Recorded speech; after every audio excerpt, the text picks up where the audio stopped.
Hello everyone, welcome back to my channel. সবাই কেমন আছো? আশা করি সবাই খুব ভালো আছো। পয়লা বৈশাখের পরের দিন আমাদের এখানে চড়কের মেলা বসেছিল। চড়ক গাছের পুজো হয়েছে আর তারই প্রসাদ আমাদের সবাইকে দিচ্ছিল। তো আমরা নিলাম কিছু ফলের প্রসাদ।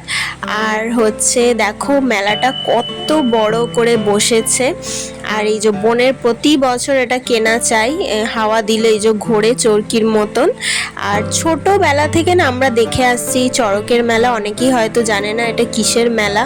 তো এই খেলনাবাটিগুলো দেখে ছোটবেলার কথা মনে পড়ে গেল।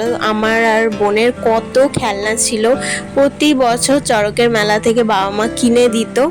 একসময় কত খেলনা জমে গিয়েছিল। আর এই যে বোন এখন ফুচকা খেতে আরম্ভ করে দিয়েছে। এখানে জিলিপির বিশাল বড় দোকান বসেছে।